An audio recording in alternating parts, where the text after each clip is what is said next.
Well, can I go over one of my kind of like story ideas, like we might be able to like take and pinch from? Yeah, of course. Okay, we're live, guys. Okay. Thanks for coming in. We're doing a brainstorming creative writing seminar thing. So we're This is using gonna a be Google awesome. Doc, as you guys can see. So no crazy video or music unless you want me to play some audio for you. I don't think you'd want me to, but I'm going to do a You lot of just get into typing. like arguments and it's the elevator music. Well, yeah, we are going to be talking a lot. So, what happens with multiple writers working on the same dish or this in the same kitchen is you get a lot of cooks and they're going to make a huge mess, and that's kind of the point. And then it's going to This take an should be pretty editor. entertaining.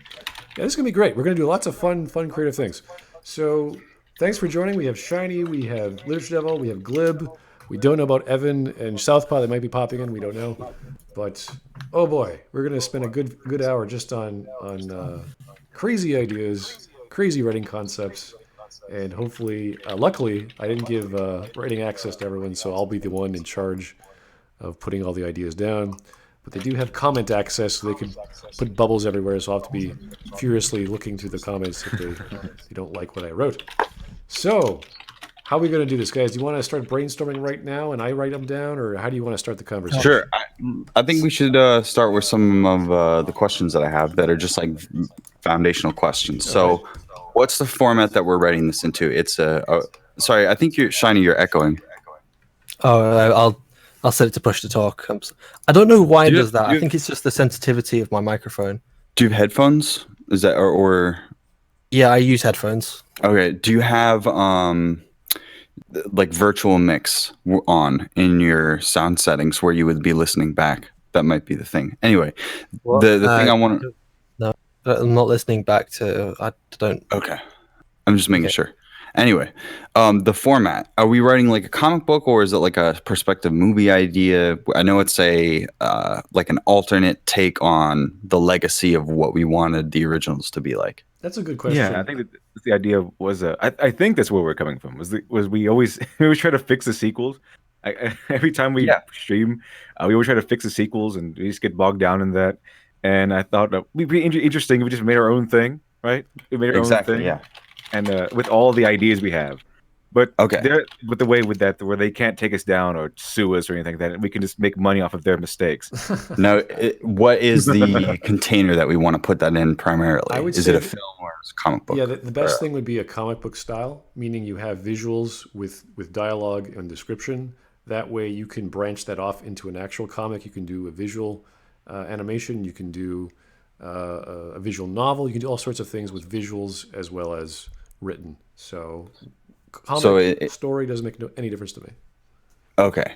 Because I'm wondering if the idea that we're trying to present here is the sequels in as they would be, or porting it down into that. Well, I thought it was going to be like a more just series. kind of like a new sci-fi, a new original science fiction IP. Exactly. Yeah, we're Right. taking. Well, it just what I'm saying is structure wise. So it's the difference between a series, which like a comic, like a limited series run that could be episodes versus movie episodes that would be blocks. Yeah. Okay. The general consensus I understand is that we're going to do a trilogy. It's going to be a space opera, and it's going to have various themes or similar themes to what we experience in Star Wars. But we're going to have our own take on it so that we don't get sued, and we're not some crazy fanboys doing fan fiction. We're doing our own thing. So macro structure. Macro structure. It's ultimately 3 trilogy episodes that could be subdivided into any amount of issues or how long the series could be. It could be a long series or a short series. We don't have to We're restrict doing ourselves.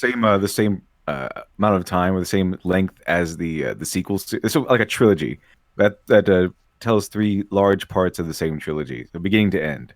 Part Okay, 1, cool. part 2, part 3. All right, excellent. That's great. That's the main first question that I wanted to get into. So now that we all know that like we're writing into that format,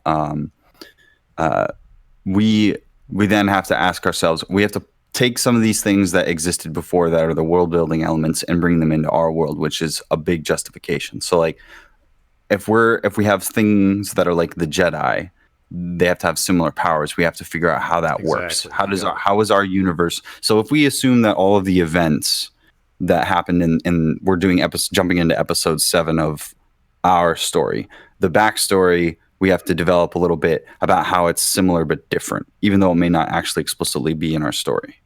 So how do we do that? Okay, the general idea is first you say the stuff you really want to see, the stuff you really want to do, ideas, themes, plots, characters, technology, anything on top of your head that you really like. Yeah. Okay. So One thing which I've kind of got something which we could end up stealing from. It's just a story idea. I think you should add those elements in as we go along, so that all of us can be on the same page all the way through, instead of just adapting one thing that already exists. No, I'm not saying it's not something that one already exists, and two, it's more. Well, I was more just kind of saying that. Okay, so if we want to take ideas from this, because I don't think anything's ever gonna happen. It's just something that I ended up making up on the spot, and I don't think it's ever really gonna be anything. Well, do you want to just say what your idea is before we go any further, so you can get it out? So it's I'm not sure how to quite describe it. It's kind of a very dramatic, desperate story, and it kind of takes from a lot of different areas. So one thing would be the idea of doing something similar to Star Trek and having an ensemble cast. So you've got your crew upon this ship, and the main idea was that they would kind of be isolated. So what happened? That's got to make it sound like Voyager now, but the whole galaxy has been explored, and there's no sign of alien life apart from this one big gateway, and it sends ships. Also, so they try to send ships through. It doesn't work out. The ships end up getting ripped up, so they end up building this massive, unique ship. They send it through. They end up coming across this sort of like it's a technological infection, kind of, and it infects technology and it affects people, and it's sort of hive mind. And they come across it, and they end up having to go through this whole, I guess, story, trying to basically the ship gets beaten up more and more, and it's just very desperate to get home while also making sure this horror that they have found doesn't get home at the same time. Okay, so it sounds like a mix of Voyager as well as Stargate Universe. You have this big ship to travel, designed just for this mission. There's I suppose a little bit of, I didn't notice this until someone pointed out, but also a little bit of Soma, because Soma has a similar infection. Well, when I heard infection, I thought of Babylon 5's Crusade. That was the plot of that. I've never seen Babylon 5. You've never seen Babylon 5? Wow. It's like the best sci-fi show ever. Okay.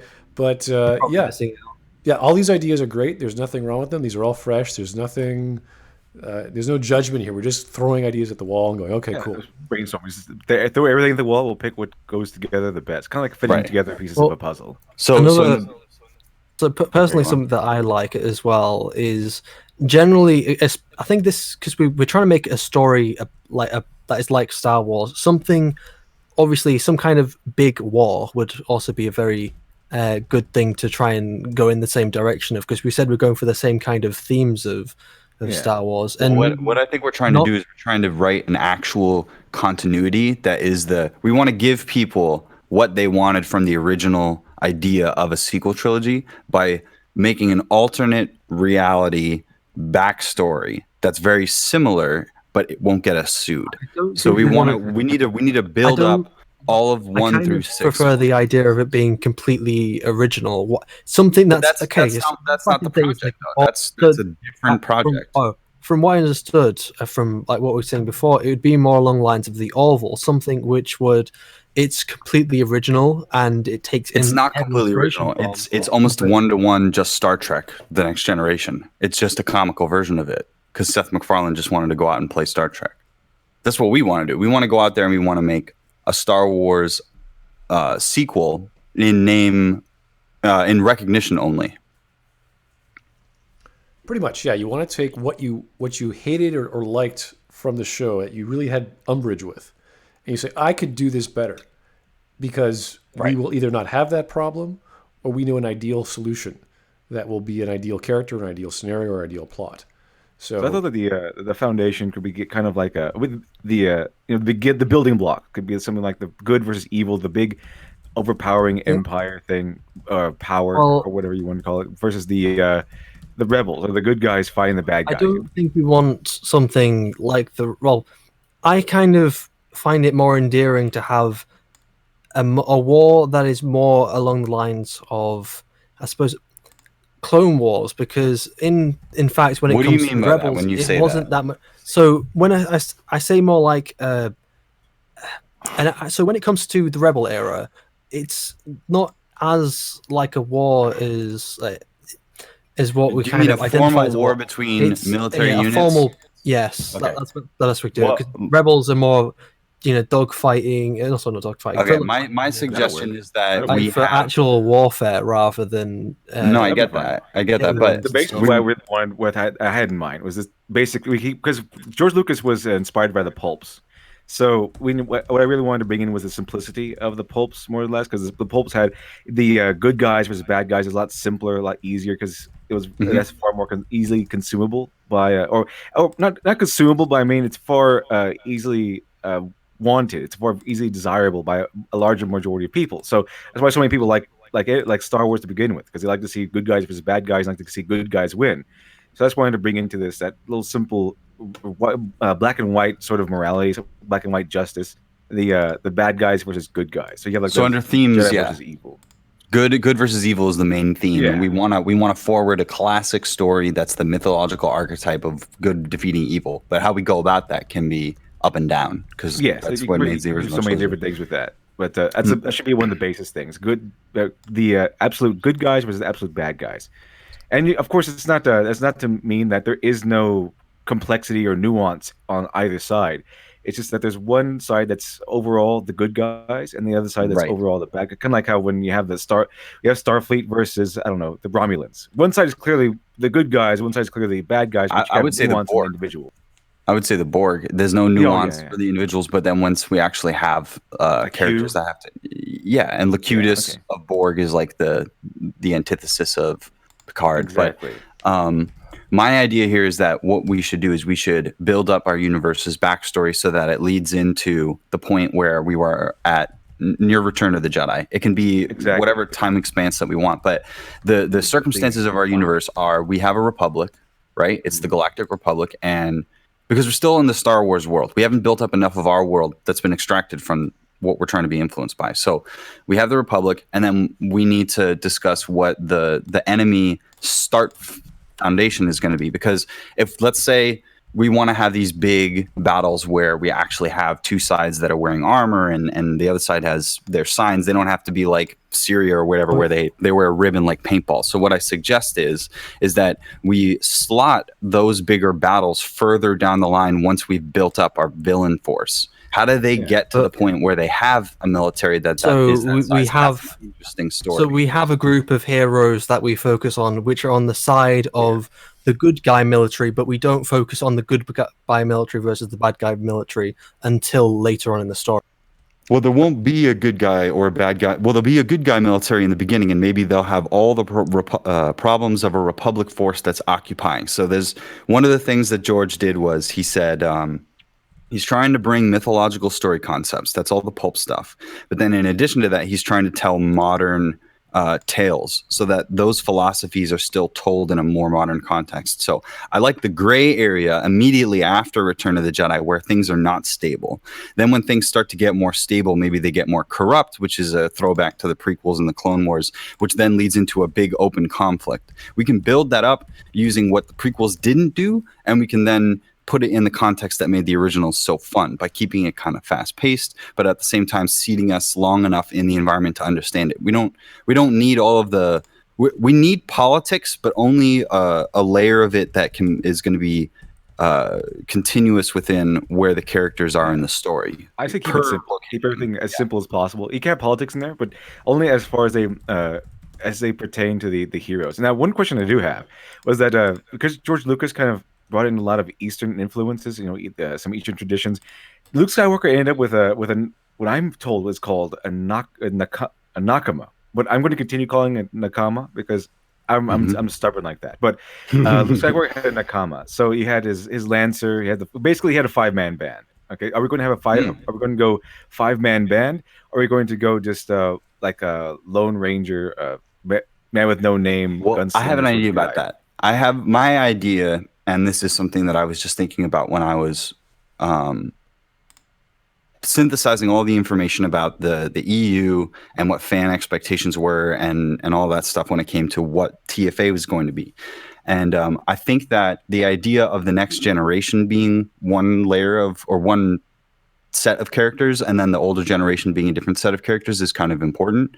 And then I also think that the idea of corruption having to do with the kids and of the offspring and of the next generation of Jedi and all that kind of stuff starting over again, and then the older generation trying to stop it and trying to make decisions that are proactive and things still getting out of hand is an interesting idea. Okay. So I like the idea of having individual characters, because it's simple, that are our main characters that then get their teams later as they go further down into the dark side or the light side. I'm going to jump in and read a super chat. Thank you, Mariner1712. That's a rather generous donation.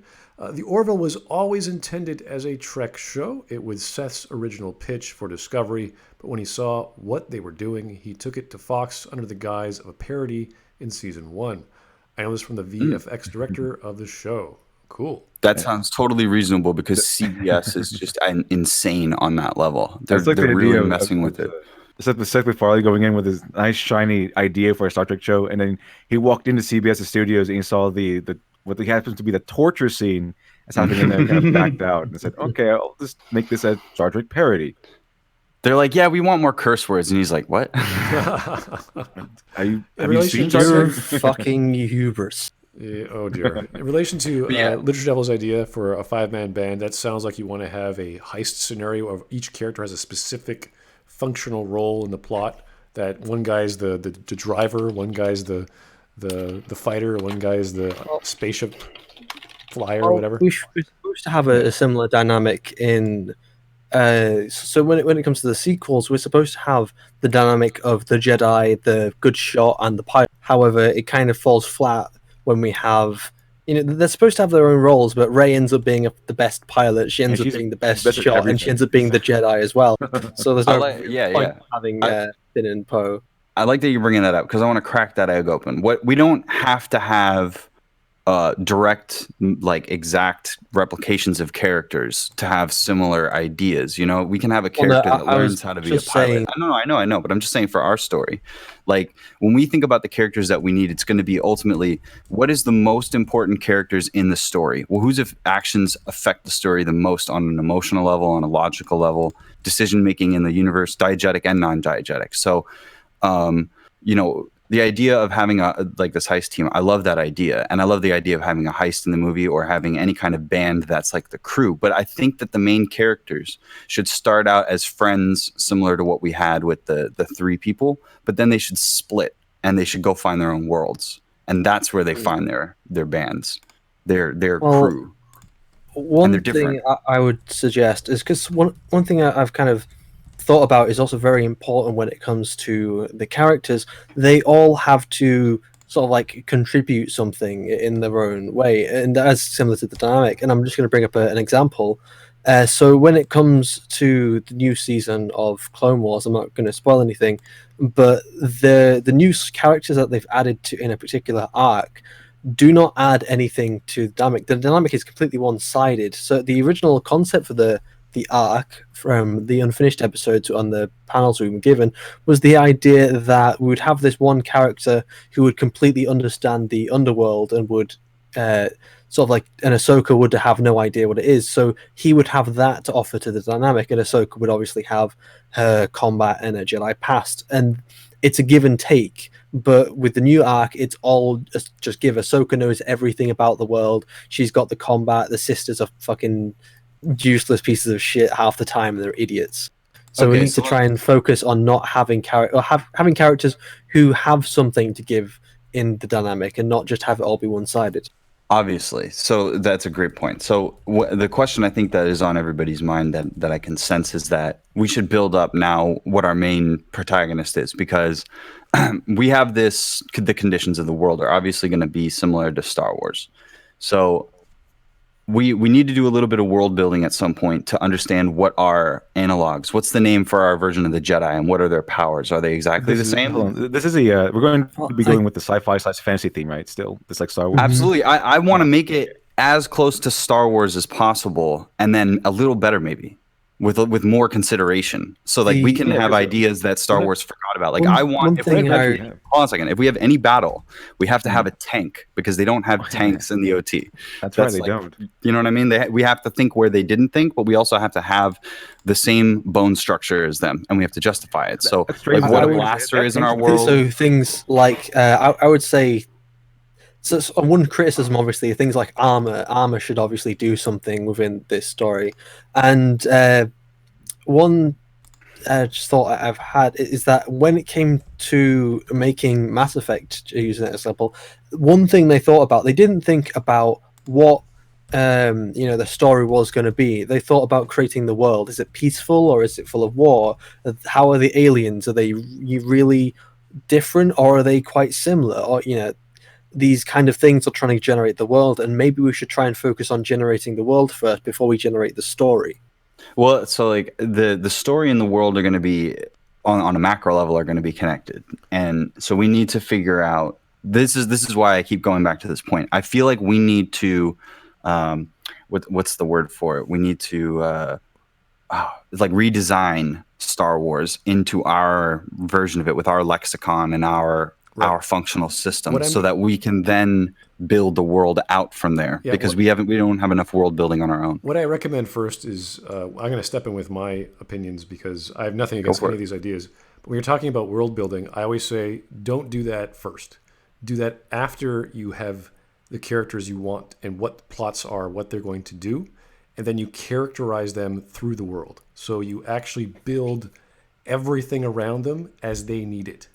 So if they are really weak, there has to be a lot of big hurdles in front of them, and then you develop. Interesting. You develop a scene that way. You develop a door. You develop a lock on the door, etc., etc. So you don't do it the other way around, because then that's interesting way of doing it. Yeah. Well, it kind of seems to me we shouldn't really be making up rules for the world and how it's going to work on the fly, because otherwise it's going to feel like it revolves around the story too much. Well, there are because we have to make it Star Wars, but we have to make it our version of Star Wars. So if it's not all I'm saying is, and I'm not saying like because there's a difference between adapting what we're building off of and our world building. So as soon as I understand a little bit more about how we've adapted this Star Wars setting into our setting, then I have enough to work with so that I can slot a character into that place. Because okay, so if we want our characters, we know we're going to be basing off of what we have previously. So we need a Luke character. We need to know where Han Solo's at. We already have those characters. We know that those characters exist, but they have to be a little bit of our version of it. It's going to be a twist. Let's actually do that. So Luke character 1. Go for it. Yeah. He's what is it? Fish out of water? What's his general role? He's not. Well, this is a good question. This is a big question, because Luke. What about some kind of hold on a second. Generational aspect of this story. Are we saying that it's like the prequel to the original, where we have a new protagonist that is the new generation? Is it a 3? Because I like the idea of it being 3 generations of Skywalkers. I'll just say that maybe we should, if we go for a similar idea, then we should go for, he's some kind of student in some kind of account, and he can be kind of unknowledgeable about the world outside of what he's experienced. So the rest of the galaxy is going to be niche to him, so we can kind of explore the galaxy through the protagonist's eyes. So we have a student of Luke's, Praxium, is the main character. Is that his son? Is that his nephew? A son's fine. Okay, I like that idea too. So he is, and we have a Mara Jade character. Then we have his new order allows more like love and more like compassion and stuff, because he wants more. There's a philosophical distinction between the PT Jedi and his Jedi, right? Or am I misconstruing this? Because that's an adjustment. In the Legends, there was quite a difference between Luke's New Order and the Jedi Order in the prequels. So it's more For like example, the patriarch, you'd allow- where it's like Eastern Orthodox versus Catholic. Well, here's the thing about I really like the dynamic of Finn's character in the sequels, and that's where I really wanted to kind of look into, because the idea of having this big evil empire-esque entity like the First Order, and having them have these legions of faceless foot soldiers, and having them being like two-dimensionally evil. They're just evil. They're not. There's no nuance in any of them we saw from the original series. Not any nuance. Just bad guys. It's really interesting to see for me that Finn is one of these faceless bad guys, and then decides to remove his helmet and actually tries to escape the Okay, empire. so what level do of the evil is he in? Is he like just a pawn? Is he just like, because it's like the Nazi? Okay, so he's like a foot soldier. Well, but Finn is brainwashed from birth. So is he just a regular stormtrooper kind of character? Well, he's like, you could see it like in the like World War One sort of feeling. Like, you're kind of like tricked into it. People like guys kind of like lied about their age and everything. So maybe he was either brainwashed. You could go with that one, or he could be like he fell for the propaganda. Like he fell for like, oh, I'm going to be doing justice. I'm going to be he's a believer. That's what I was going to mention. Well, there's a difference between a believer and somebody that's just doing their job, and somebody that's like just trying to get off their planet. So it's like, what's the character's motivation to join up with the evil side, and then why does he leave? The way I always saw the stormtroopers in the originals was that they wasn't because they were actually evil. It was just because they grew up on Coruscant or a world, and they legitimately believe that the rebels are terrorists. So they kind of end up buying into the propaganda, and they believe they're doing good. However, they're not in reality. So since we're doing that, sorry, go on. Going by a secondary source of Star Wars, that is true. Shiny's actually spot on, because they did the same thing with the Jedi. There was actually a comic book that someone had gone over, where after the Empire was established, they said that the Jedi were evil traitors and everything like that. And some of these guys from the Empire remembered the Jedi, and they said, "Well, hold on, that's not exactly true." And then, of course, he was executed. It was kind of like it was mentioned in Battlefront 2's campaign, where the guy says, I'm not stupid, I know what the Empire is, but he's like something about the Jedi, like he believes that he's confused why Luke doesn't just kill him. Well, here's the thing about the whole Finn idea that I had. The reason why I wanted to go with Finn is because not only would it be interesting to explore this this guy who belonged to an evil empire who decided to cast off his evil empire uniform, it'll also, if we're going to have like a Jedi entity, like the Force and an order of monks, of warrior monks or whatever, Finn will give us an everyman that doesn't know about this stuff. He doesn't know about the Force and this, which would be taking the place of taking a spot of a huge role in this universe if it's a Jedi sort of thing. So he could escape like Finn did, just escape his trappings, and then he could find like a Jedi mentor who brings him in, and then that guy could play the Obi-Wan Kenobi, and then as this Finn character learns the ways of the universe and the Force and how the world works and how the Empire really is, and how the opposition of the Empire really is, then the audience can learn too. So that's why I think Finn is a really good place to start, because he comes in as like a bottom of the rung soldier. He can go through his hero's journey, and he can learn about the world as the audience learns about the world. I have an idea about that. So we have a post-Republic situation. So if we have an area of the galaxy that is at the end of episode 6 still pretty a strong Imperial place, then we could have a sort of like Iran or North Korea situation where people are brought up to be completely against the Republic. They think that they're always trying to attack them, that the Jedi are leading, Luke Skywalker is always leading attacks against us, and we have to defend ourselves against them. And then when those people, the kids are conscripted into the new Imperial Army or whatever, the remnant army that we have, they go out and they actually see what it's like to fight. So a sequence that I thought would be interesting would be a fresh Finn going to war, and he sees some retreating, like fleeing Imperial troopers like him, and they get shot down by like Imperial commissars. And they're like, the Imperial Commissar looks at him and says, like, that's a coward. And then when he actually gets to the front, his entire squad gets decimated. And as he's fleeing, he realizes if he keeps fleeing in that direction, he's going to get shot. And so he just leaves in a different direction. Kind of a Soviet Union thing where they shot men who ran away. 100%, yeah. Because there has to be some sort of thing that keeps this remnant force together, this evil thing that's going on. Because the thing that I like about this evil is I think we should do it from like the root and stem method, where it's like ultimately the core has to be evil, but it's like Scientology, where they only feed you information about how evil it is as you get further and further along. And by the time that you get to the point where you might be morally questioning your actions, you're too far in. Yeah, I think that's a good point on the way the Finn character will work. With that, he changes sides, or he leaves the organization due to a moral outbreak, like to a moral differencing. So he sees like what his actions are. They're conflicting with his morality, but he's being told that they're good. And one of them has to win out at the end. Is he going to just continue doing this, or is he going to listen to his heart, listen to what he knows is right and wrong, and then leaves? And I think, now that we mention it, now that's going to be like a sequel-esque kind of remake, but different in a different universe, we can actually save Luke Skywalker's character. Yeah, that's why I'm so excited about this, because I think that Luke Skywalker's character in this should be, I think that we should level up all of the main characters and put them in roles, not like he's not the Obi-Wan of this, but he's like the graduated Luke. He now is a master. Here's what I had in mind, if I may.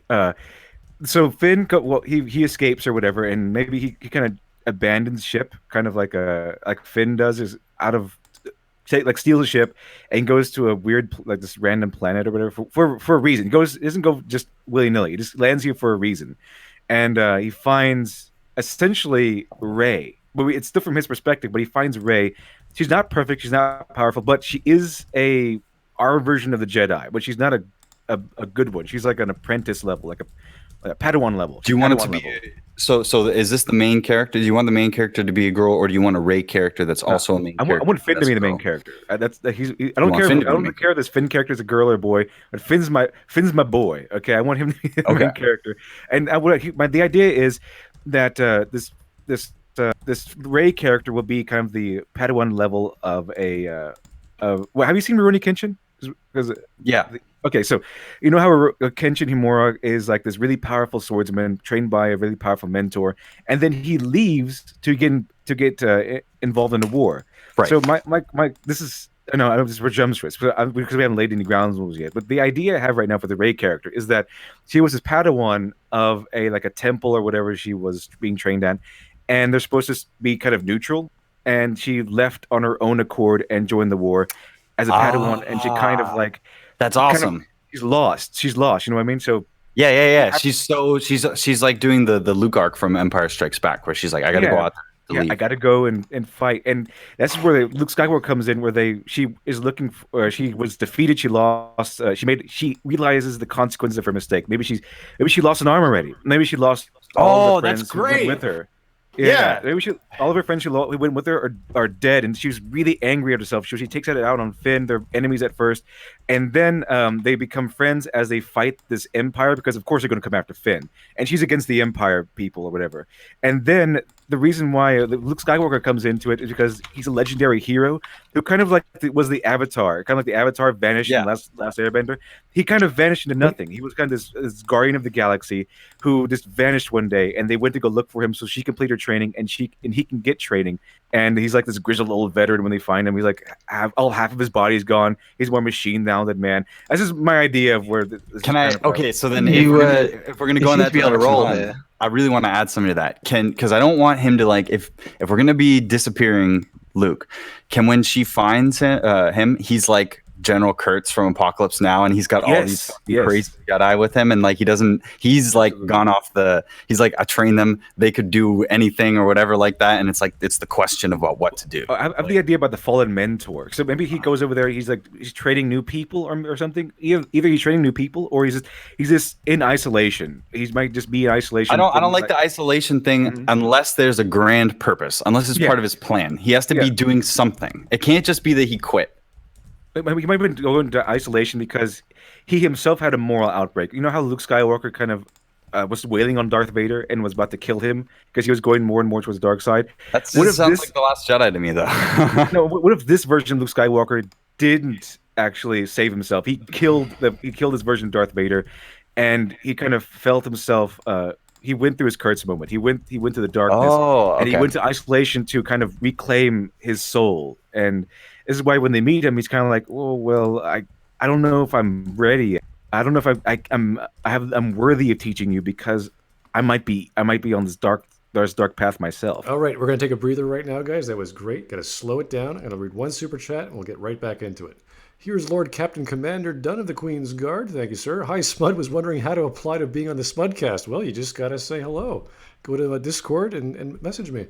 I have 6 books published and an experienced writer. Well, damn it. I mean, that would have been great to have you on. Now you tell me. You have any other requirements? I'll do. Dude, just get Discord. Join my Discord. Say hello. Befriend me. Boom, we're done. We'll get you on board. No problem, man. Okay, so let's keep going.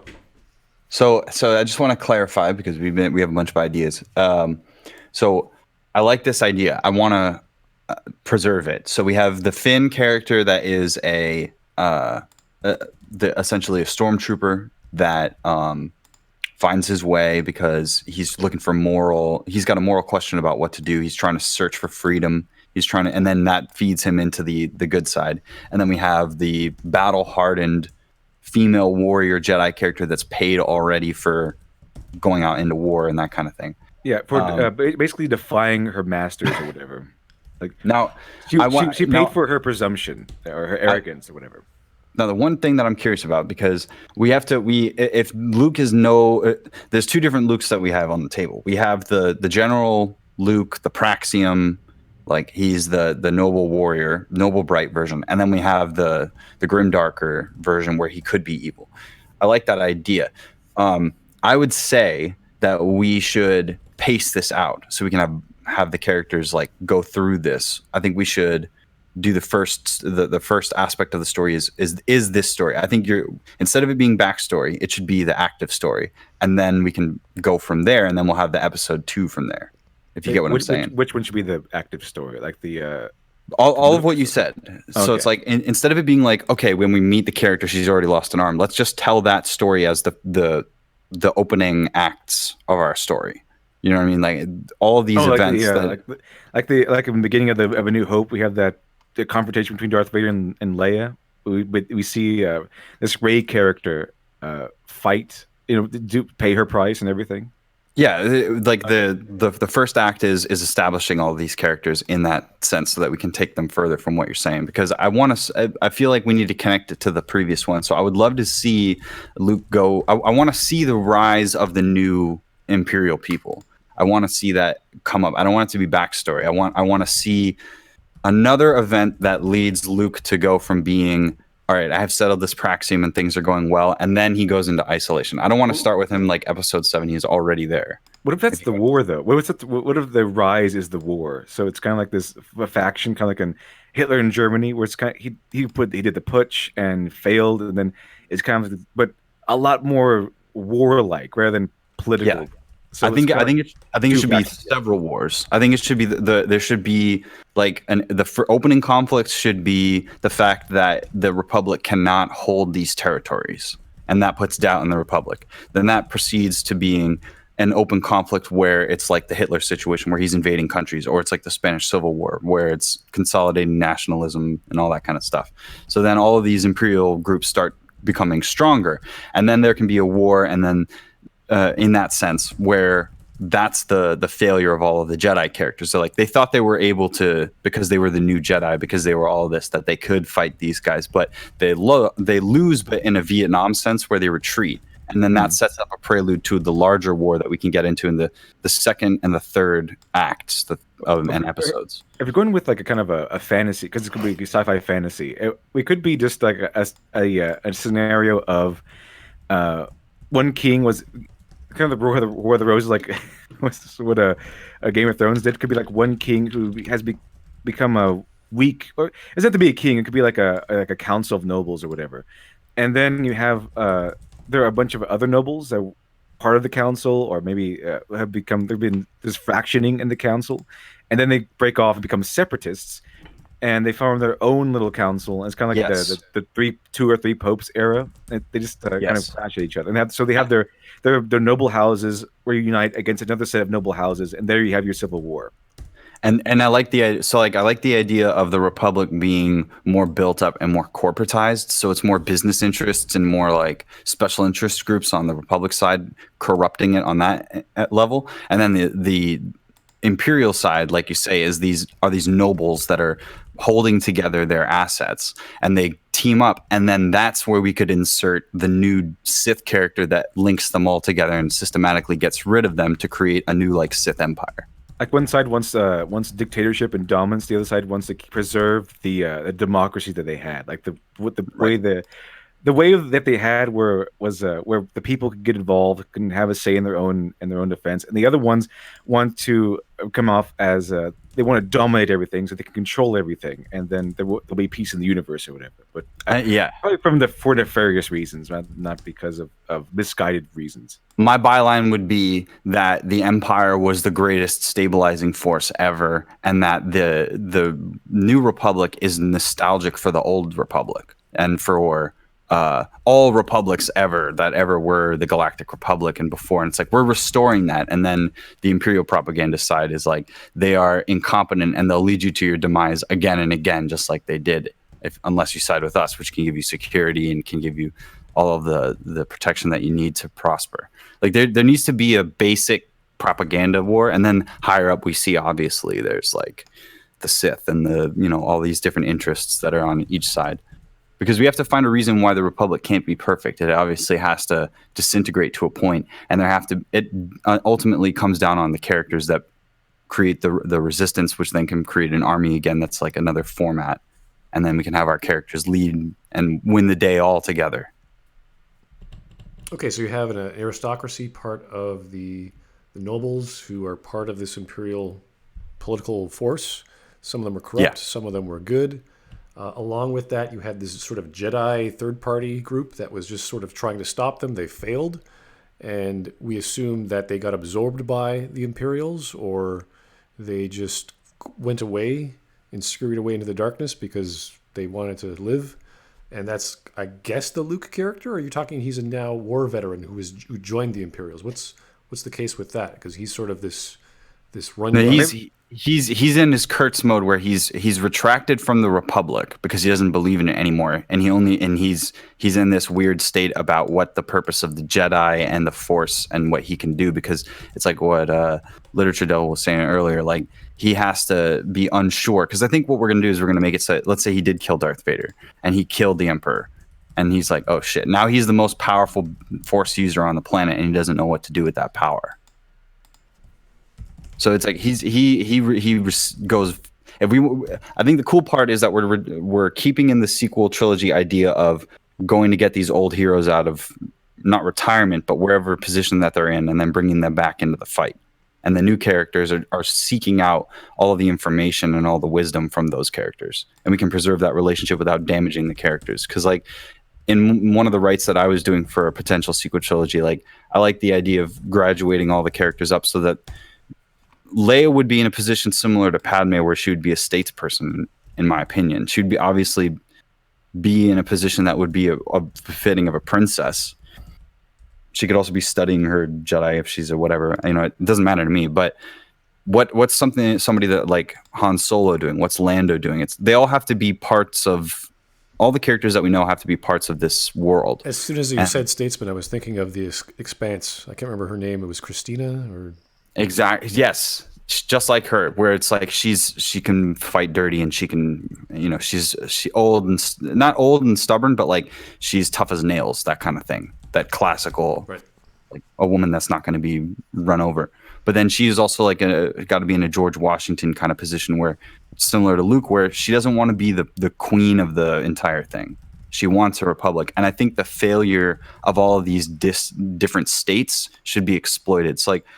One of my favorite things is all the different alien creatures from the original trilogy and from the prequel. So I think that involving those locations as the setting for all of the like Game of Thrones style stuff that's going on with the Imperials, and then like the United Nations style stuff that's going on over here with the Republic, would allow us to have all these conflicts as settings. So like if we go to the Duros species and they'll obviously have a need based on whatever the character is going through the plot, but their planet represents something in the overall war, and their species represents an overall point of view that's different, kind of like Star Trek, where I would really like to flesh out a little bit more about the Rhodians or whatever, like what's their position and take, because obviously once the Republic falls and we have the New Republic, all of these different areas are going to want different things. And I know we don't want to get too far into politics, but I think using that as the pretext for certain conflicts is necessary. By the way, for the Finn and Rey character dynamic, the reason why I wanted her to be like a Padawan is because of the presumption and everything. But when Finn meets her, we can introduce the audience as a small taste to the Force and how it works in this scenario. Also, she can maybe even teach, give the beginnings of, lay the foundation of what she learned in their temple or whatever. So we can see the she's kind of like the 101 version of the Jedi or the Force in this scenario, and teach it to our Finn character, which will then teach the audience. And then we can through her, we can discover that Finn might have some innate abilities, some talents in the Force, kind of like how Luke did. And that's so we could.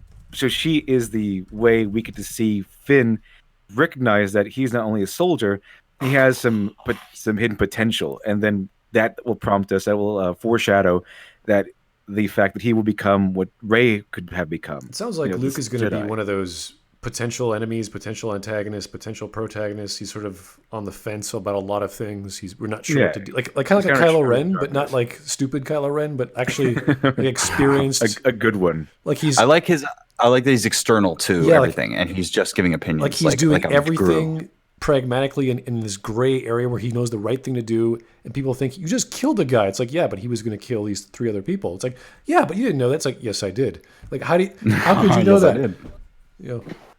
So Luke is going to be, I think Luke is going to be one of the more interesting antagonists, just from what I'm listening to.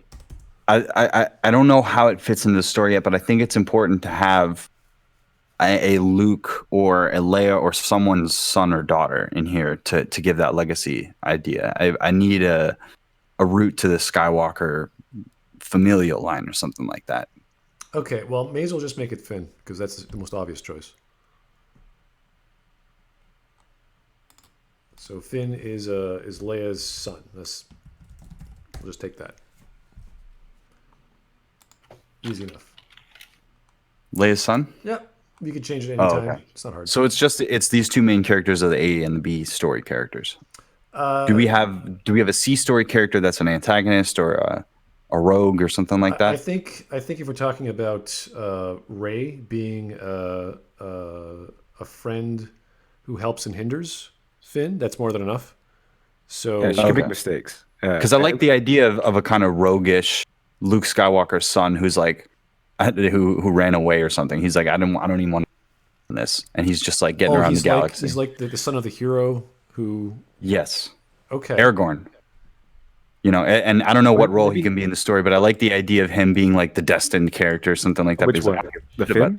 No, a new character, a tertiary character. Okay. No, okay, tertiary character. I was talking about Luke Skywalker, in that our Luke Skywalker was he killed the previous hero, which was his dad. No. I was saying that like I would like to have another character that is kind of like because we have. I know that I said earlier that I don't want to like port 1-to-1, but I like the idea of having a C story character that's sort of a wild card, and I think that putting the legacy of Luke Skywalker's son in that character would be very interesting. That's no problem. That sounds good. Okay, let's read our super chat. We'll get right back to it. Mark in 3D, thank you, sir. What if Disney steals your ideas? You know what? Bravo, Disney. You actually know how to do something well. If they listen to us, that'd be perfect. But they've shown consistently that they won't. They wanted to intentionally go to the opposite of what we want. So I don't think there's any fear of that. It's obvious that like this exercise is just as fun as seeing the final product. I'm having a great time. So if somebody copied it, I wouldn't care. So the But idea here's of the thing about what you wanted. You said you wanted the story to be like kind of the rise of this empire. What I was thinking was that because we have 3 acts, we have 3 major, and I just am going, all right, let's try and macro push them, like knead it out, all the bubbles, I think then the first installment, part 1, was that if this is going to be the end of the initial war, like at the end of this first movie, the cliffhanger would be, if we're going to do cliffhanger style like they did in the sequels, like we know it's going to be a trilogy and not just piece by piece. It's then I think at the end of the first episode, it would be the final victory of the Imperial, or the forces that want let's call it the evil nobles. They win at the end of the first installment. Yes. And then the second would be them taking over, and they've pretty much taken over the entire galaxy. And because it's kind of a flimsy state, because they just took over, that would make it more reasonable how these protagonists would be able to take them down, because they just started and they had good find allies pretty much everywhere. Yeah. And then the third one would be at the end of the third installment would be the Empire being taken down because they weren't really all established in the first place. Yes. And then the good guys being reinstated. Yes. Yeah, I like that. And I like the second act. I would say that the second story should be about those conflicts that are about taking the really valuable stuff. And I think I don't think that we should entirely dissolve the Republic into a rebellion. I think they should be put into a corner, kind of like South Korea, and then we have to push back over the course. So it's like a push and pull over the course of the second to third act. Or you could have the decisive, they rule the entire galaxy. That would be black and white. That would be in the intonation of what you're saying. But rebuilding the entire resistance and rebellion from scratch, to me, I'm not sure about that. I think it would be interesting to consolidate it and then expand it back out somehow. That sounds good. And then we have 2 of our band so far, which is our Finn character and Rey. A better version of Rey. And I like this version of Rey because she's like a battle wounded and full of guilt, because what I imagined was that it wasn't just her who went to go fight. She convinced her best friends and Temple to also go fight, and then they got killed, and then she lost an arm trying to save one, and still that sacrifice meant nothing. She still lost her friend, and she got repaired, but now she's on her own trying to defeat the bad guys. She convinced them to go help her defeat so that she can make their deaths meaningful, and that's where she is kind of motivated by. This character that's beaten down by the mistakes of her past, her mistakes. Yeah. And then the opposite with Finn is that he's a character that is set up the whole time, and now he's trying to find his own identity from scratch because he's like, well, I was fucking brainwashed the whole time. And Rey can be his guide to his identity by, like I said, through her, he acknowledges or finds out or discovers that he has these innate powers, or he has innate talents in our version of the Force, and that will lead him to our Luke Skywalker character. And if we have this tertiary character, like I'm supportive, because I like the idea of this. I think we need a third one. Yeah, we need a third character. I like Luke's son being a guy that is like the most, you know what people call a gray Jedi, and they're all edgy. But I like the idea of this kind of dude that kind of ran away, and he thinks that a lot of things are hokey and stupid and old school. So maybe he carries a lightsaber and a gun, and he's just like all business. And that's kind of like the similarity between the two of them. And that he'd be like the Han Solo character. What if he was kind of born without these powers, and he had no talent in the Force? And I'm down with that. Yeah, he had to go with like Han Solo skills. So he had to go with gunplay. That Han Solo, I love that fan film where Han Solo had a magnet on his wrist, and everyone thought he was a Jedi, but no, it's just a simple trick. Like he does all the things a Jedi does, but with technology. I like this. I like this idea. We meet him. Yeah, he was like this con man. He's like a really good fighter, but con man, like trying to wow people. Like, oh, you're a Jedi. It's really cool. But he's just making money. I like that he's just like picking up things that he thinks are useful. So I would give him like a jetpack and stuff. Like just give him tools, give him stuff that he's essentially either Han Solo or more like a Boba Fett. basically like kind of Boba Fett, just kind of all He- these utilities. He didn't have powers, so he spent all his time with Uncle Han, and he learned all his fucking tricks. Yeah. Well, his father was learning the way of the sword. He was out learning gunplay. And I was out learning how to win at Sabak or Pazak or whatever. Okay, so we have 5 characters so far. We have the Finn character, we have the Rey character, we have Luke, we have the son of Luke, who's the wild card. We're not sure exactly what, as you guys were describing, he's got all these street smart skills. I think that'd be really interesting because he has automatically weighed with the burden of being the son of this character who is the savior of the galaxy, and he can't really see himself living up to that, so he kind of just shrugged it off and ran away. He can't possibly do that shit because he's got no like mental powers or anything like that. He's just a guy. He's just a dude, but he's still like Luke. He's still a good pilot. He's still got all the familial aspects, but it's just he's got no powers. And it's so he has to compensate for that with all these other skills. I love that. What I think the next thing that we should do is define a couple villain characters that are the foils, because I have this idea about incorporating one of the original Emperor's guards as like a guardian of like dark Sith knowledge. Like he's like, I tried to learn everything from the Emperor, and he's the new Sith influence. That's like the new Emperor.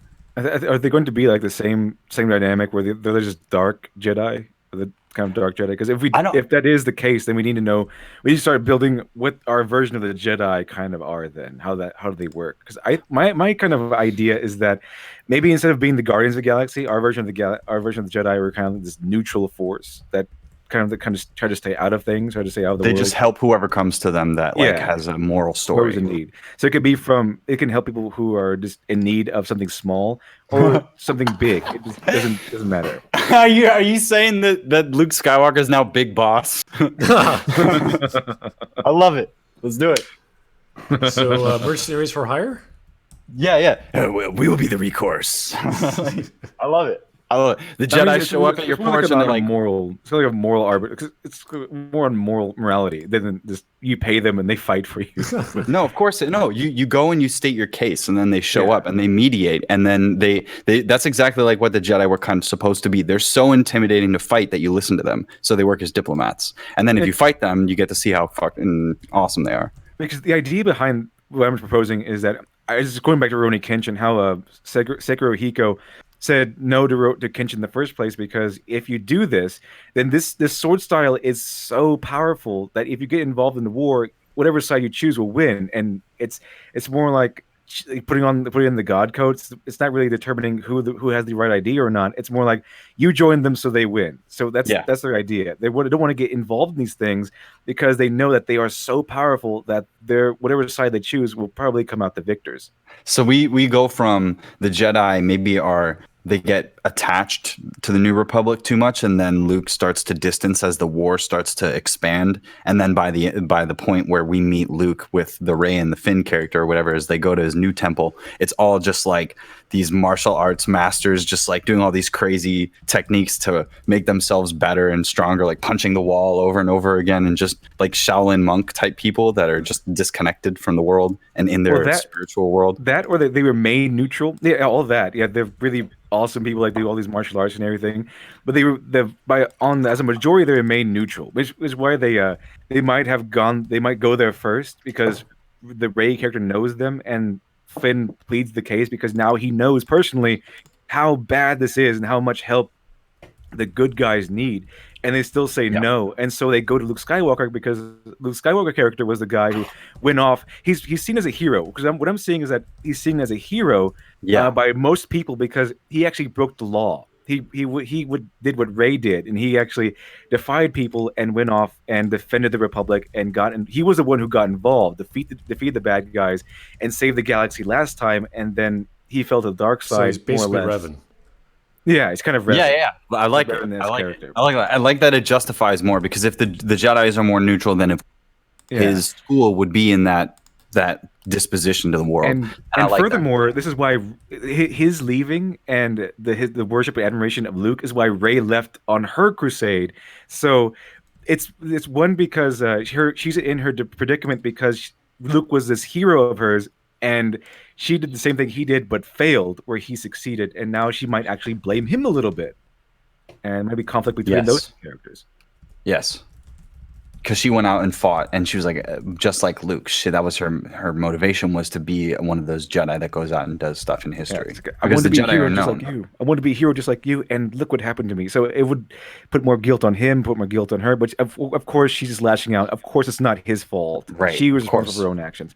But it will highlight that little conflict, and it'll highlight the hatred she has for herself by her exuding it onto this Luke character. So I thought, Smud, if you want to read the super chat, I have a follow-up question to that super chat specifically, because I know the chat wants to know about that. Okay, Lord Captain Commander Den of the Queen's Guard, thank you again, sir. What dynamic is there with the hero and the villain? That's a good question, because we're not exactly sure who the villain is yet. Right, and you hit it right on the money. I think that's why I was trying to establish what the villain dynamic here is, because we obviously are going to devote time to developing. We want a nuanced villain character, even though that they're black and white evil. But I want to know why they're doing things. They want power that they can't get, and they can only get from the Sith. And then somebody has to give them that information. That sets up at least a dynamic of two. Plus, we can have more. And then plus, there's the sub-villains that are just nobles of the Imperial structure that are being manipulated and manipulating each other. So and then maybe we can have another character that is like the foil, the opposite of the Han Solo character, who's like, he's not force sensitive, but he just believes in the ideals of the Sith. Okay, yeah, I like the idea, the dynamic of the original trilogy. What he tried to do in the new sequel series, so it still counts. But like the leaders, or the leader of we'll say the evil nobles, was once part of our Jedi temple. So he also left. And or separate, or part with maybe there was a schism, like there was between Jedi and Sith. There was a schism between our Jedi and people who didn't want to follow that. They didn't want to be neutral. They wanted to use the power for their own selfish ends. And this guy was one of the leaders of the evil nobles, was one of them, and he is powerful. Because I like the idea of them facing off with him, or maybe one of his lackeys, or his apprentice or whatever, in the first movie, and then or maybe the second movie, whatever. But they face off with him, and they see how weak they actually are. The protagonists see how weak they actually are, which will set up will foreshadow how much they have to grow. That they're still weak, regardless of what they went through, and it'll set a standard that they have to reach. So this, like Darth Vader did with Luke, where he got really beaten up, and the Empire Strikes Back. That way we can see how far he still has to go, but they're kind of working with the same rules. I kind of like that idea. It would be, what if the main active younger villain, the Darth Vader type character, is the one that cut off Rey's arm in that war, and she ran away from that, or he let her survive and he just killed all the other ones. He was like, we're like at the end they had like a little duel, and then he was the one that defeated her easily in one-on-one combat. Yeah, easily, simple. So is he a former student of Luke, and he just fell to this side, or is there a Knights of Ren thing where it was a bunch of people left the thing, or is there a separate evil school? Like a Kill Bill, where it's where she goes to Hattori Hanzo and says, "No, I don't want to make you a sword," and then she says, "I have a problem with one of your former students," and which is Bill, and then she makes him a sword. Is that how they get Luke Skywalker on the side? That sounds dope as fuck. I'm not having a lightsaber scene where she puts it together, and he's like, "I'll teach you how to sword and shit." Fuck yeah, dude. He knows exactly how to make one, and it's we have a problem with your former student. He's part of the evil noble side, and then Luke Skywalker gets okay. See, this is where I thought it would be cool to bring in the EU and make that the Leia daughter or Leia son or something like that. You have the evil legacy character that is like, fuck all this shit, and I'm gonna go off and do that. I know we already have that character as the rogue character, but I think, and I also like the idea of a Darth Talon type character who's a seductress for the Sith. I want somebody to get corrupted out of love for this one person that's a girl, and she's just leading some Jedi down the dark side. So it might be interesting if we had I don't know if it's too cheesy, but some sort of evil romance relationship that's corrupting, that creates this like couple or something like that. Like a Macbeth scenario where maybe the leader of the the evil nobles was a good guy, and then he was led astray and was taught the ways of the Force or something like that. I don't know, because he was supposed to be the most powerful, so that wouldn't really work. But maybe he has two apprentices, the Darth Talon type, who is this more of a social butterfly, who they send in to go corrupt and manipulate nobles, and then the son of Luke Skywalker character, who's basically just like a hammer, kind of like Darth Vader was. It's like a hammer that they use to quell rebellions and uprisings and stuff like that, because he's really good at killing people. I thought that would be like the Kylo Ren analog kind of thing, where there would be a you could have the classic relationship between Luke's son, who has no powers, but they grew up with, and when they were really young, with the evil character, so that they have like a common past. But then there's a distinction: as soon as the Force sensitivity happened to one of them and not the other one, then they started to grow distant as friends, and that was like the point where our character, on the rogue character, knew that Han Solo's son or whatever was going to be evil. So then you could also have the relationship of how Han Solo liked Luke's kid more because he didn't have Force powers and always wanted to like work on ships and learn stuff. And then the son of Han Solo, who could never make his father proud. And then there's that relationship where it's like, you always like dad, my dad always liked you more than me, and I hate you for it. So you want a second son, not from Luke, but from Han, who was... I don't know if I want it. I just want to put it out there. It's up to you guys. Yeah, I know you mentioned an opposite of Han Solo sort of character. So I was assuming that was the same character. I figured that it would be good to have a... you need the hammer, right? Like Darth Vader. And then I like this idea of a seductress evil chick, because to me that seems to be a part of the negative side of the Force that obviously someone would use. Like the analog for feminine energy and power on the dark side would not be just beating up dudes, right? Yeah, it would be a social manipulation. Like she would, maybe she would start corrupting one of the good nobles on the good guy side and make him into a mole. Kind of like how they manipulated, what's his name, Macbeth, into Lady Macbeth manipulated the very upstanding and very good man Macbeth himself into killing the king by playing on his desires. Right, and I figured that I thought it would be cool if that character was the one that seduced one of the good legacy son or daughter or whatever characters to the dark side. And it's like that. The romantic. It's the noir story about how you meet a woman and then you end up dead or in the gas chamber later. Which you're happy you did.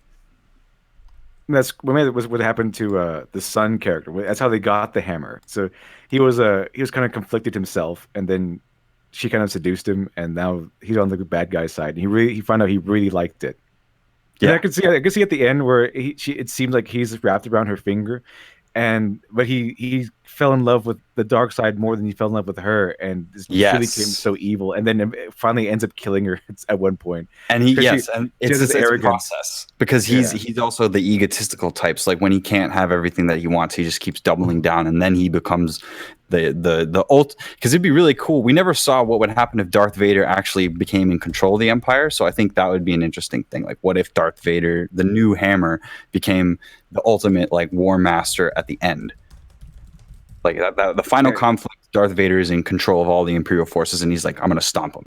His ambition is limitless, and the only reason why he hasn't killed the top evil noble yet is because the top evil noble is this wizened old master, like legendary master of the evil side of the Force here. So he just beats down and pounds our hammer guy into submission every time he rises up. So he just I think that's like pretty much how the Sith do it anyway. Right. So it's like one of those like the Senate dudes from the Empire's like the Emperor. He's got those guys that he talks to that have the weird foamy outfits.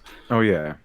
It would be like one of those guys who's like, come over here, Bobby. If this all fails, you'll be in charge. So if someone from the nobility or the aristocracy is really strong and he's knocking down the Sith next to be guy, and they're sort of in this power struggle constantly between the Empire and the aristocracy. They're sort of like looking at each other like they're balancing this power between who are the lords of the planets and who are the political powers?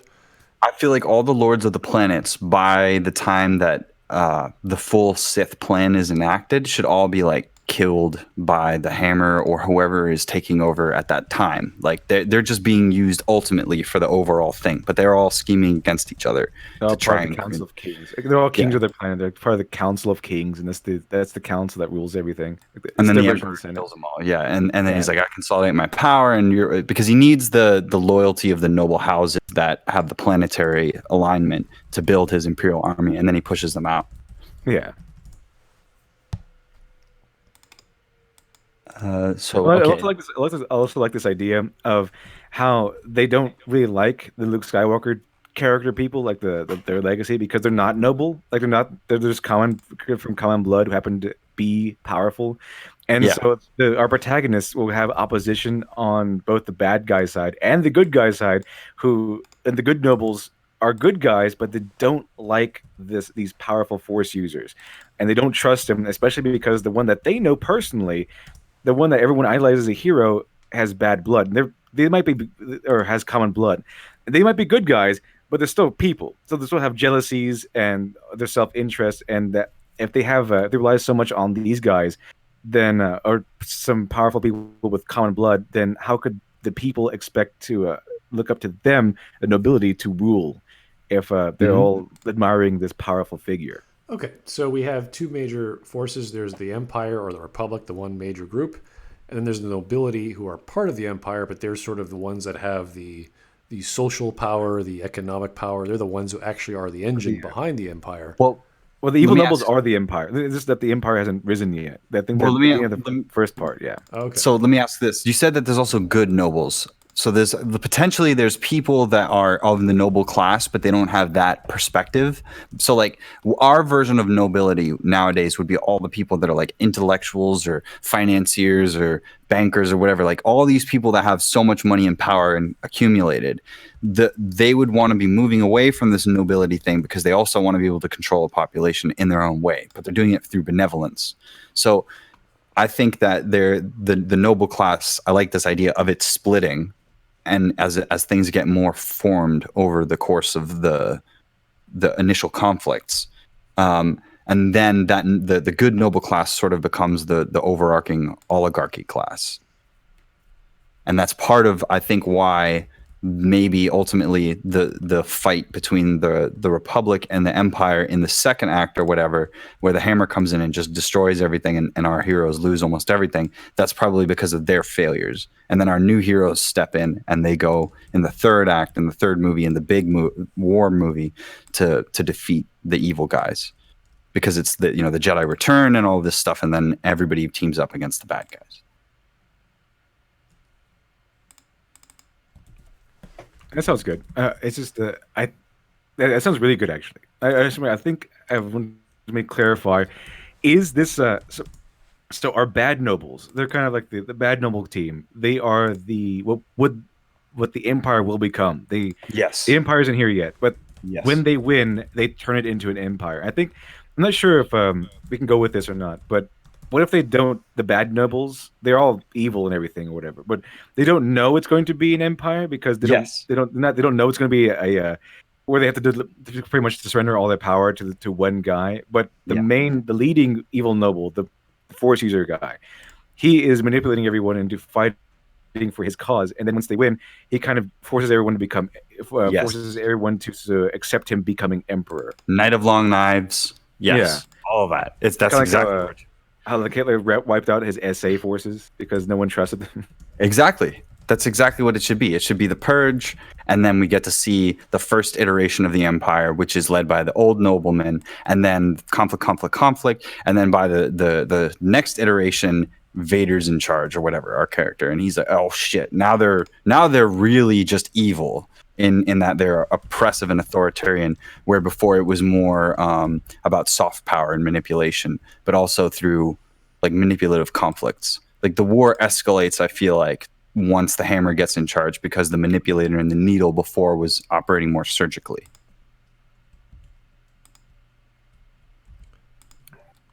Okay, so we have 1, 2, 3, 4 main protagonist characters. If you want to consider Luke something, or the Luke master character, a protagonist sort of on the fence. He's sort of gray. I feel like they're supporting characters. Okay. You know. Then we have that's fine. So the first two main characters are Finn and Rey. Those are pretty much a given. There's the wild card, which is Luke's son, so that would be the third one. Hell yeah. And the Luke character would be supporting. So let me just put that secondary. All right, and then we have high emphasis, but secondary. You know what I mean? For sure. Sorry, it's kind of like the hero's journey. You have the wise man who teaches you his ways to get the sword or learn the skill or what have you. So yeah, that sort of figure. And then we have in the antagonist category, we have Leia. We have the Emperor's Guard, who's the Hammer, or that's what we're calling him right now. We have the opposite character of Han Solo, and then we have the Seductress.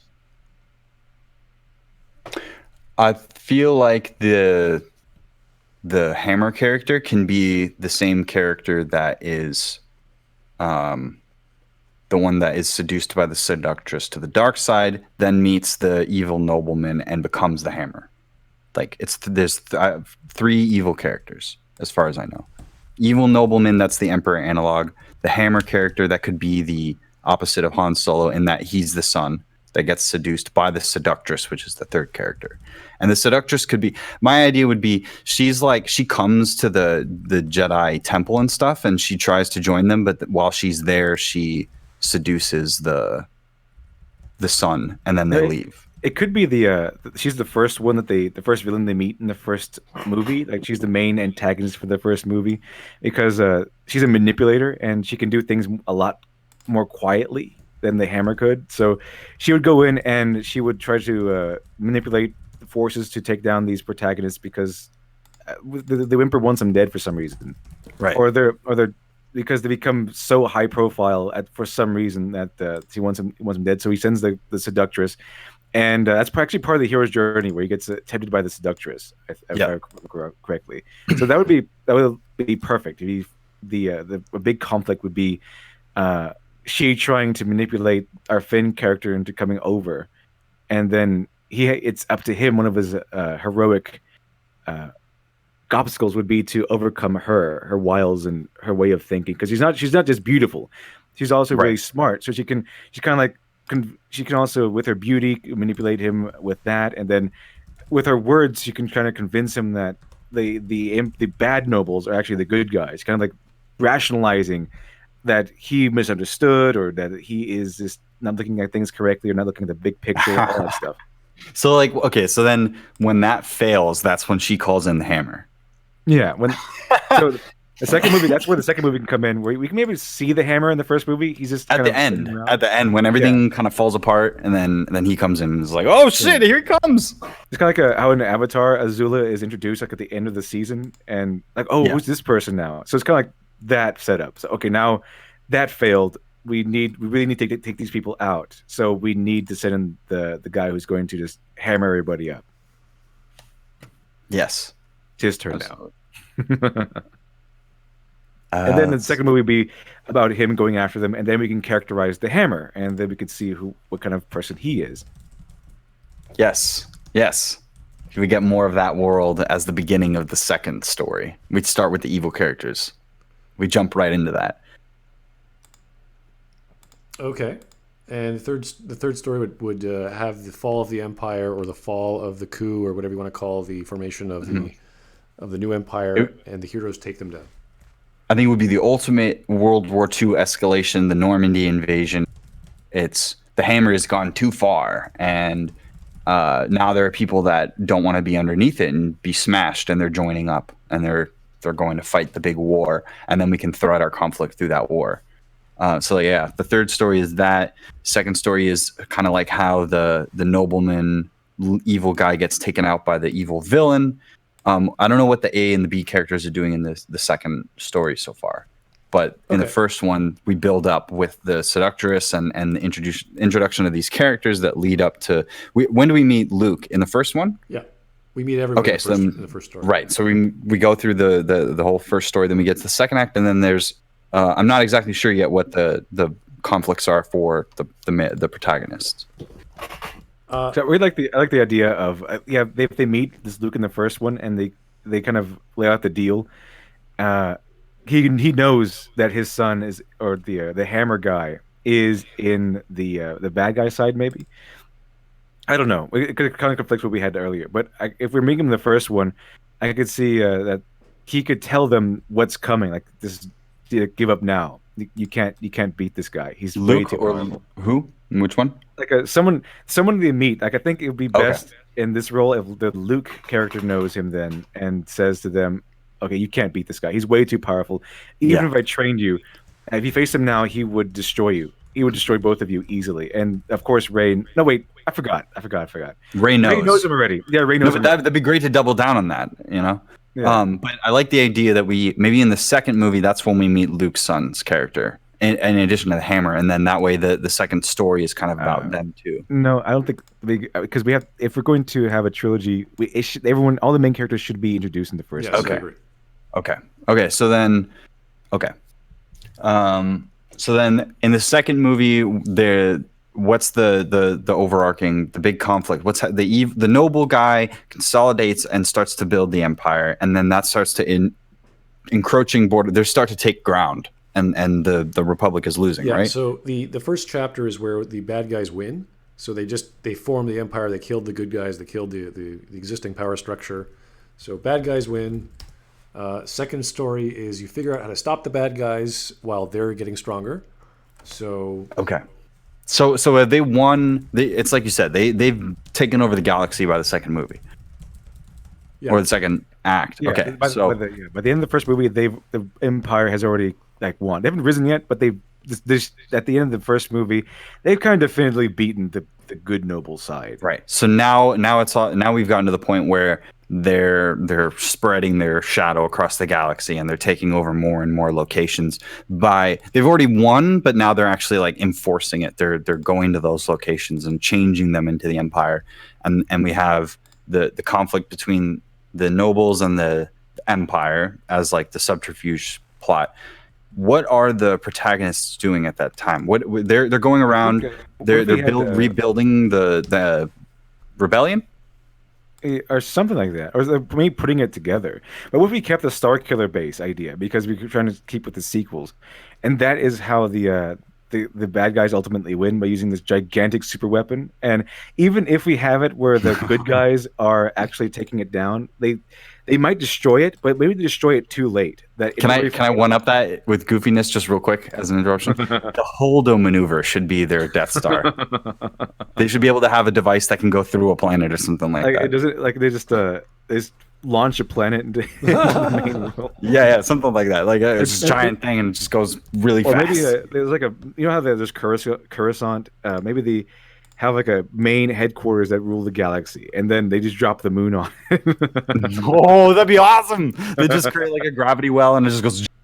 Yeah, and then that's where the whole movie's building out to. There's the whole conflict. I mean, that's where the bad evil noble guy wants to kill them. It's because they have the plans. They found the drone. So the evil, what if the evil guys steal the super weapon designs from the good guys, and there's no defense against it? And then that's part of what the mission of the seductress is. She's trying to seduce people and get all this technical information. Then they get the device. Oh shit, we got to go stop the device. Then we fail, and it blows through the planet. That would be a very good way of destroying the powers that be in the first chapter. Yeah. The symbol of that planet being destroyed, it just scatters all the forces, and then there's little pools of rebels and stuff that are fighting, but they're losing. Yeah, we can't be as blatantly blow up the entire planet into nothing, but pretty much devastate the entire life on the planet. You'd be scientific about it. You wouldn't be stupid, right? There'd be radiation. There'd be all these dust clouds. There'd be crazy winds, and the whole habitat would be destroyed. I like the drama of it, because it's going to take a while for the moon to drop them. So, everybody getting off the planet. the whole thing about it would be the heroes are trying to stop it. So they're trying to stop whatever device it is dropping the moon on them. And what if they end up destroying the device, but a little too late? It's already too late to stop the moon, and they're already doomed. And that even though the bad guys lost this device, they still ended up destroying all their enemies. So Yes, they lost. They lose a battle somehow, Yeah. but they win that They thing. win It's the like war. maybe we kill all the Imperial operatives. The seductress gets away, and then we it's like a hollow victory as they watch the moon collide into the planet.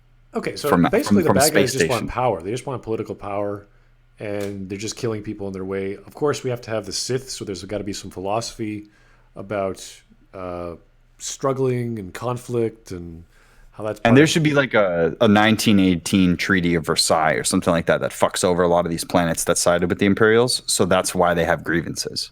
Yeah, so not only did the Empire win, they kind of legally win. It's like they sign a treaty with both sides sign a treaty, and it's legally they are actually in charge, so that no one can actually oppose them unless they want to break the law.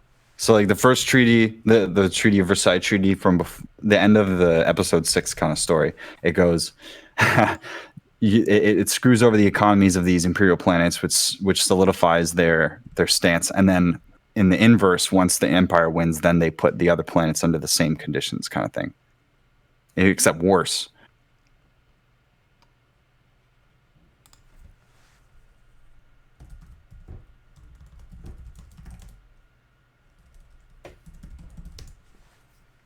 Yeah, man, the image of handing over power would be pretty powerful at the end of the movie. Yeah, that's how you end it. And you end it with them handing over power, signing the treaty. The nobles that survived sign the treaty, and the last shot will be like kind of like the last shot of The Empire Strikes Back, where you don't know where things are going to go. Luke Skywalker gets his new hand, and they kind of just zoom out into the galaxy. I'm just imagining like Leia at the end. She like refuses to be at the treaty thing, and then she like releases like a communique or whatever, like a video of her forces blowing up some facility on an Imperial planet. She's become like a terrorist. Like, attention! we will never surrender. Like, attention! We have not surrendered. Not all of us have surrendered. So they become like this rogue faction. And it should be like a character that they've met before. Like they put one of the characters who maybe they go to the nobles and allow like standoffish to them because again a lot of them don't like these force users.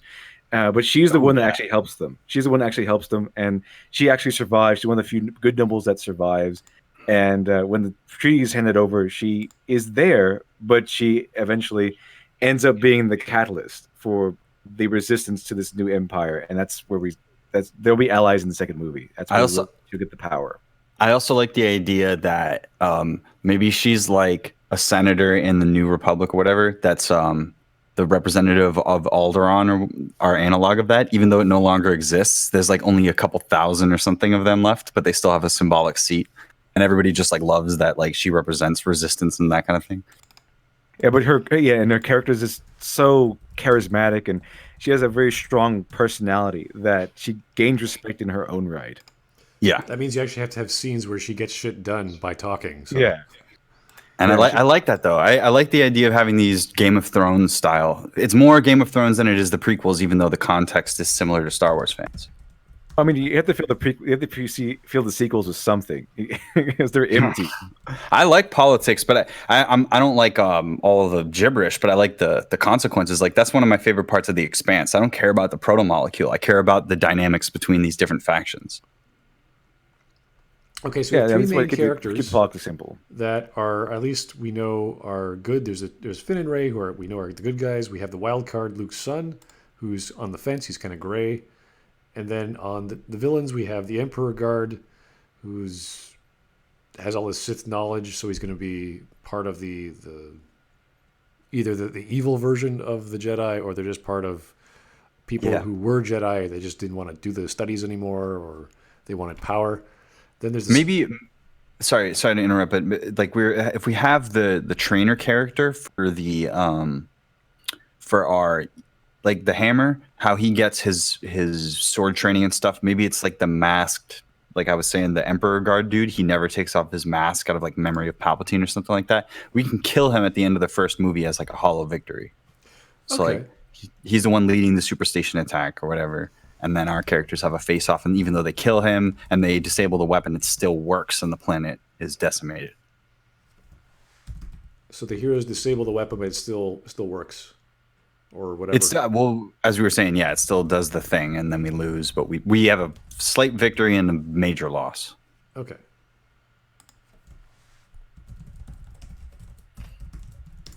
All right. So the motivation for the villains are still power, manipulation, lying, control. I'm trying to think of other things along those lines. It's just pretty much to acquire resources to control the nobles, and all the pleasures in being a sadist, essentially. Yeah. Okay. Yeah, so we can keep it simple. Good guys versus bad guys. Okay. They're evil. They just want power. Yeah. They have that, like, it's not black, it is black and white. It's not, but there's justification for it. Like, every character has a little bit of reasoning that you could see why they're evil, but they're still fucking evil. Yeah. Okay. So it's pretty obvious the seductress is bad news. It's in an awesome way, in that witchy, seductive, dark, it's fun. I want to add that element into it because I feel like that's kind of missing from a lot of Star Wars that isn't aimed at an audience over 12. Okay, let's just enumerate our characters. So we have Finn, Rey as 1 and 2. We have the wild card with sort of 3. He's going to be fun to play with. Then we have the seductress as number 4, and we have the hammer as number 5. And we have some secondary characters like Luke, Leia, and the Emperor Guard fellow who gets killed. So we can introduce some secondary characters as the story goes on. They're ultimately going to die or not do much. They're going to have subplots that connect to the second or third story. And ultimately, we know where this is going. Everyone, actually, let's figure out the ending right now, since we've already done the first 2. Sounds good to me. Okay, so yeah, you go ahead. okay, so we have Finn, we have Rey. What's going to happen between those two? They're going to consolidate their place in the world. They're going to learn. That's a romance story, right? No, they're just figuring out their place. They want to know what they're doing because Finn has been built up. Oh, in the first, but in the end of the first movie or the end of the third movie? What do we? I mean, Well, a comic. We know in about? the first story they're trying to fight this insurgence of the evil nobles, and they lose. So Right. they're still part of the original old guard, if you want. During the second story, they build up their forces, try to slow down the bad guys while they just keep getting more and more power. Right. And the third one, they've come into their own. They're now actually enacting the plan they wanted to do. I don't care what the plan is. I don't care how the details of that are, because I could figure that out later. Yeah. I care what Finn and Rey are doing. So when we see a climax, we see a climax from an overarching plot, and that happens in the third movie or the third book. So we have climaxes as independent stories. So chapter 1 has its own climax, chapter 2, chapter 3, but the overarching plot from all 3 has its final climax in the third one. And that's where Finn makes his sacrifice. Rey finally realizes what she's trying to do. Luke does whatever he wants. Like Leia does whatever they want. So it's really about the characters at this point, not so much about the world. That's what we want to figure out after they've determined what they wanted. Did they get what they wanted? And if not, what happened to them? So all we're doing right now is listing the characters. So we have Luke, Finn, Rey, Leia, Wildcard. I just call them that because we don't know what to do with them. We have Seductress. What else we got? We got opposite of Han Solo. And I guess that's all we really need for bad people. We could have we might need another one, more military guy, because it's all pretty much the bad guys are just Sith bad person. So we need like I was thinking of Leia being another great character like Luke. Mm-hmm. So great. Well, we can have on the good side. We have a bunch of legacy type characters that we could bring in, like a Lando character. All those people from Return of the Jedi, Admiral Akbar, that kind of thing. We can flesh out battle and military dispositions if that's necessary. Yeah, I mean, we have to if we're going to do the whole heist scenario of characters who do a certain role in a plot. They either are dead or they're going to be doing something to assist those who are the main characters to come to their change, their big growth, whatever that is. So that could be through the antagonist. That's fine too. But I'd rather keep some antagonists that decide to grow as a result. So you can't just have them as pure evil. Like you don't want seductress to be pure evil. They're evil, but not like 100%. I'm just killing babies and little stealing fleshed out, candy. that sort of thing. Yeah. I would be say right back. that the heist team, that structure and set would probably belong to Luke's son's character once he reaches his arc. Okay. He would have like a team. And then that team could team up with Rey and Finn and they could go on a mission. All right. So that could be like a heist gone wrong, or that he loses some of his teammates, or they're expendable at the first chapter. That could Is work. that the chapter? What chapter are we putting the heist in? The first chapter? Yeah. Because that's the whole thing to stop the super weapon. Oh, great. Yeah. Okay. They managed makes to sense. they managed to win, but it doesn't work, or it doesn't do everything it should have. So he loses his team and then he joins them. By the end of the he's first pretty much destroyed. He lost his friends and everything they were trying to do. So Wildcard loses his team, joins Great. the good guys. And in the second story, we have to then develop Rey a lot, because now she is the moral compass, the one with all the insights, with all the wisdom of training from the Jedi. So she is going to be a leader type, and Finn is going to be the soldier, war veteran. I guess not really a war veteran, but you know how Finn was considered a hero in Episode 8. That sort of idea. Yeah, I like that idea. I like that he's the idea that he's an exceptional soldier. That's fine. Very pragmatic.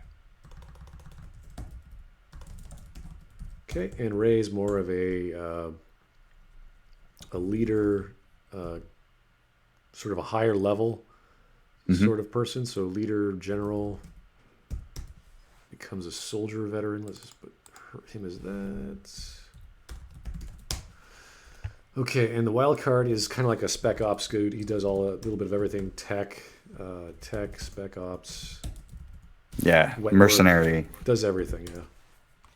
So he sort of embraces his dad's teachings, or the Jedi, because he's sort of like against that. So he's like, okay, I gotta now focus. I like the I like the idea that he's conflicted with that. Like he carries it with it, like his foundation for his childhood, but then on top of that, his more adult opinions that he's had in his own world are like more like the Han Solo character. So in the character, you get that dichotomy, and ultimately leads to a character who's kind of like a cowboy. Okay, and I think we should have the seductress try and seduce someone again. That's what she does. And she tries to take lots of risks because she's just crazy about power and doing things extremely. So we might have to introduce another character to represent that. I'm not sure who. But ultimately, these are the characters that are attacking each other. And we want... What we just call them? I think we can explore the seductress a little bit, because what I wanted to see was in the first movie, having them go through all kinds of things with the seductress, fighting her, fending her off, and trying to outwit her and live pretty much. And even if they fight her in hand-to-hand combat, like one-on-one combat, even the Rey character loses. Like she might be a seductress, but she's still part of this. She's still been trained. Yeah, the same way that's important. Yeah. So she shows sheer dominance. The only way they can actually defeat her is by kind of outwitting her and just winning in a roundabout way, is going around her. So I like this. What I kind of want to see is them escaping and finding Luke Skywalker character, and then the seductress finding them with and she has like a force with her, like some soldiers, and then we get to see the Luke Skywalker character face off against the seductress, and then he just defeats her so easily. Yes. And then during that, because he's so wise and everything, he can see, he has all this knowledge and wisdom and power. And he starts to like look into her, and he knows exactly what she is. You are, you're weak inside. This is what he lists all of his weaknesses to her, and he's not doing this to protect anyone. He's just doing this because you're on my island. Get off. Yeah. You're not welcome here. And so he's just get off my lawn. completely dominating her in every aspect. She tries sword skills, she tries weapon skills, she tries seduction, she tries force powers every single time. He just backhands her. Yeah, just easily defeated. He doesn't even take out his weapon really. He just defeats her like Yoda would. And Luke doesn't care about the war. He doesn't care about anything. He's just like, Get off my land. You got some money? We'll pay. We'll go to war for you. You got no cash? Then I don't want you. Go away. He's like I think the cool thing should be the dichotomy between he doesn't give a fuck if he kills evil shit, but then he also loves like flowers and stuff. Yeah, he's like, I love soup. You know, like he just loves everything. You know what I mean?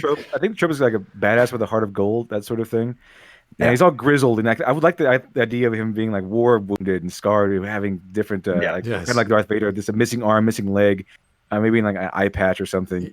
But he's cuddling with a tiger cub. Yeah, he's like, I love you. But one of the reasons why I wanted him to fight off against all the Empire thing is because I really wanted to see Luke do something cool. Okay, I wanted to see him dominate bad guys. But the other reason is because him fighting this and easily defeating this enemy that the main protagonist had all this time, had all this trouble just trying to stay alive from, it will actually give them hope. It actually will give the audience and the protagonists an idea of, okay, so they can defeat these people. They just need to work hard enough. They need to learn the right stuff, learn the right moves, and it'll set the dynamic of, okay, these guys, the bad guys are really powerful, but the good guys can get just as powerful if they train enough. So yes, that one would be awesome. It would show us that there's more growth for the heroes to get to. It reminded me of Demolition Man, where when he gets rehabilitation is like knitting or just like this random thing. Why are they knitting so much? Wax on, wax off. All right, this is plenty for me to work with, guys. I could whip something together as an outline for all of these things. What I'd like to do is just go over some of the basic stuff. Like, we're going to be having force powers. We're going to have our own flavors of that. Is it technology? Is it purely technology based? Is it purely natural? That sort of thing. So if we're going to have a holdo maneuver, we have to then talk about light speed. We got a super chat. I'm sorry. Lord Captain Commander, Done of the Queen's Guard. Thank you again. The seductress have more physical or magical power. She's just basically amazing. Yeah. All the bad guys are amazing. You at first you think it's just that she's a seductress, and then she whips out the two lightsabers, and you're like, all right, that's sexy. That's just, all right, I'm scared. You know what I mean? It has to be the whole gambit. Yeah. You're like, holy shit. You see, like kill a bunch of like Republic soldiers, and then the protagonist try to step in, and they can't even stand up to her.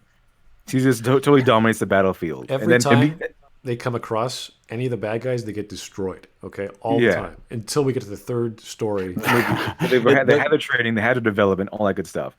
And what's even better is that the seductress is supposed to be weaker than the hammer, so they had all this trouble with the seductress, and then the hammer comes in, and he's like three of her in terms of power. Because it's like the agents. If you see them, you run. You don't fight them. You can't win. Yeah, I know it's simple, a simple like power upgrade, but that's where I think we're going for. This getting more and more, raising the stakes as we go along. It's going to be super fun to watch that. There's all these circumstances where our characters are not going to be able to fight. And we're going to have to get them out of situations, or they're going to fight their way out of situations at a heavy loss. It's going to be really entertaining, and people are going to get the stakes. Okay, so this is part one. We could do more brainstorming later. I'm going to clean this up. Definitely going to go through the brainstorming and clean that up, because that's a lot of stuff from Shiny and everyone else. Mm-hmm. But I'm going to try and invent some science fiction, some tech that we can wrap our brains around, how spaceships work, how the holdo maneuver can actually make sense, because God forbid you can't just keep doing it. It has to be very special. No, it'd be cool if there was like a device that would be really difficult to set up or take a long time or require a lot of forces to defend, so that reasonably you would assume that you could defend against it, but the actual plan is just so good that it doesn't work. Like, you can't defeat them. Well, the good thing about chapter one is that we think we have the solution. They think they have the solution. They enact it. Everything works out, but they still fail. Like, whatever this weapon does, it just keeps working. Like, there's other aspects to it aside from ramming something really quickly at something. It is like other aspects, like radiation. There's other kinetic forces that are enacting this weapon to work. So it's not like one bullet. It's like, And maybe it's not like because maybe the weapon is supposed to bring down the moon and so that with enough speed or power or force that it destroys the entire planet. But the good guys, the protagonists, win enough that they destroy the weapon and it just comes down normally. So it doesn't destroy the whole planet. They lose a lot of it though. There you go. They win, and the bad guys win enough where they can still take over. yeah. So the original plan by the bad guys was just like annihilate everyone on the planet, and because of the sabotage or whatever, it just sort of messes up everyone on the planet, like the breathing, the water, everything's like totally radiated, whatever. Yes. Yeah, And I kind of like the idea of even the bad guy, the bad noble leader, even his allies were saying, "Oh, whoa, wait, hold on, you're going to destroy the planet." Yes. Yes. It's like, he just announced it to everyone. It's already too late to stop him, and even they think it's too far. Except then for him. And then we find out, like in the second one, that guy gets like assassinated or something. It's like, oh, I don't know. He just got suicided. I don't know what happened to that guy. yeah, we write him off the Placed by his son, placed by his son, who is off stage. What happened to Bob? Oh yeah, he died. Radiation or something. I don't know. I don't know what happened. He wasn't on the planet. How did he get radiated? He must have went down. I don't know. Well, we killed him. And the Snatcher's like, oh yeah, we killed him. Yeah, right. We projected That was a radiation right Tuesday. into Yeah, that was Tuesday 4:00. Oh, so we need to find a place to fit in all the finger sex and the metaphorical wounds. It's gonna be actually a good tale. All right, Yeah. guys. Is there anything else you want to throw? Because I think I'll give you writing access. If you want to do your own thing on the doc and clarify. Because I color coordinated. In case you didn't watch the stream, I color coordinated Shinies, Literature Devils, and most of everyone's, including Glib's ideas, and try to slot them into the tabs as best I could. But I'll probably do this for next week, probably next time Sunday. And we'll clarify and refine and bring out all the juicy details of what it means when we say when they win or lose to a character. What are the character's weaknesses? Why are the antagonists so good at attacking the character weaknesses? And we want to focus on the drama and the personal aspect of all of these characters as people, as trying to be people, and how they change and grow from chapter 1 to chapter 3. That's the most important part of all this. All the technology and all the lightsaber battles and super weapons, that's just secondary. That's nice, it's cool, but it's not what it's all about. So that's what we're going to focus on next time, and we'll see you guys next time. How's that? Yeah, sounds good. Okay. Thank you for joining us, everyone. Thanks for coming by. We'll see you next week.